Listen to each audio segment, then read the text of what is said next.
G7 దేశాలు. India గట్టిదేనా? గట్టిదే అంటున్నాయి.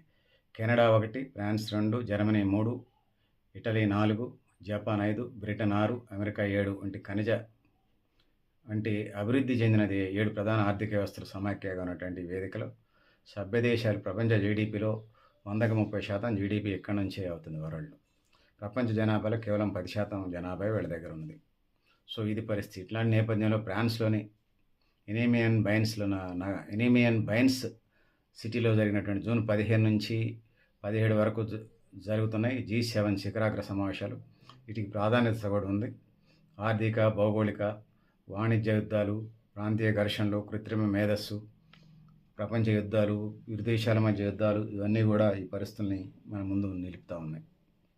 సో ఇది పరిస్థితి. G7 సభ్య దేశం కాకపోయినా కూడా ఇండియా కూడా గత కొన్నేళ్లుగా నిరంతరం ఈ వేదికల్లో ఆహ్వానిత దేశంగా పోతూ ఉంది.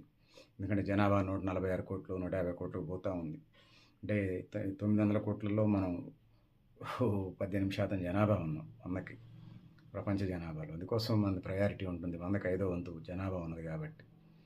సో ప్రధానంగా భారత ఆర్థిక వ్యవస్థ బలంగా నిలబడటం, భారీ మార్కెట్లు, యువజన జనాభా, వర్తక వాణిజ్య రంగాలకు సంబంధించిన అంశాలు ఇందులో ఉన్నాయి. ఈ దేశాల వేదికగా గ్లోబల్ సౌత్కు సంబంధించి భారత ప్రధాన స్వరంగా మనకి కనపడతా ఉంది. సో ఇది పేద దేశం కాదు, అభివృద్ధి చెందిన దేశం కాదు, అభివృద్ధి చెందుతున్న దేశం. ప్రపంచం ఆధిపత్య దేశాలు, ఆధిపత్య రాజ్యాలు ఇది ఒక మార్కెటింగ్ ఎకానమీగా చూసే పరిస్థితి కూడా ఉన్నది. సో అవసరాలు కూడా అట్లుంటాయి భారతదేశానికి సంబంధించి. G7 దేశాల సమావేశాలు ఆసక్తిగానే ఉన్నాయి. అమెరికా అధ్యక్షుడు, ఇండియా ప్రధానమంత్రి డొనాల్డ్ ట్రంప్, మోడీలు కలిసే కార్యక్రమాలు ఉంటాయి, ముఖాముఖి ఉంటాయి. భారత అమెరికా వాణిజ్య ఒప్పందాలు, ఇండో పసిఫిక్ భద్రత, మధ్యప్రాచ్య పరిస్థితులు, రక్షణ సహకారం, వీటికి సంబంధించిన అంశాలు ఉన్నాయి. ఇంకా AI ఉంటుంది, పారిశ్రామిక వాణిజ్య వ్యాపార ఒప్పందాలు ఉంటాయి.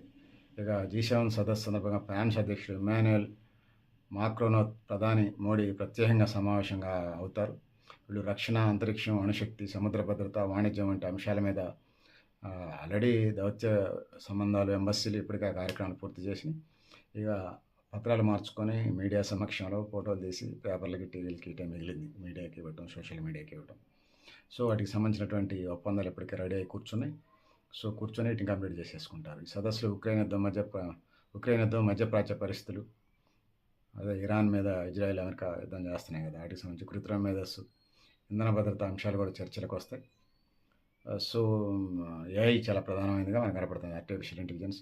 G7 దేశాలు భారతదేశం కేవలం ఆర్థిక భాగస్వామిగా మాత్రమే కాకుండా ప్రపంచ రాజకీయ సమతుల్యతని చేయటం, చైనా ప్రభావం పెరుగుతున్న సమయంలో స్వేచ్ఛాయుత సమగ్ర ఇండో పసిఫిక్ ప్రాంత నిర్మాణంలో భారతదేశ పాత్ర కీలకంగా ఉంది. ప్రపంచంలోని అతిపెద్ద ప్రజాస్వామ్య దేశంగా అభివృద్ధి ఎదుగుతున్న భారతదేశం శక్తివంతంగా గ్లోబల్ సౌత్కు ప్రతినిధిగా భారత అంతర్జాతీయ వేదికల మీద ముందుకు పోతూ ఉంది. G7 దేశాలకి సభ్యత్వం అంశంలో చర్చ లేకపోయినా ప్రతి ఏడాది ఇది మనం పిలుస్తూనే ఉన్నారు. సో మన దేశ జనాభా ఎక్కువ ఉంటాం, అది మార్కెట్గా చూస్తున్నటువంటి పరిస్థితిని మనం చూస్తాము. సో పెద్దలారా, మిత్రులారా, ఇది పరిస్థితి. మీరు కూడా మీ అభిప్రాయం కామెంట్ బాక్స్లో తెలియజేస్తూ, నేను గరిడేపల్లి సత్యనారాయణ, న్యూ లక్ష్య ఆర్గనైజేషన్.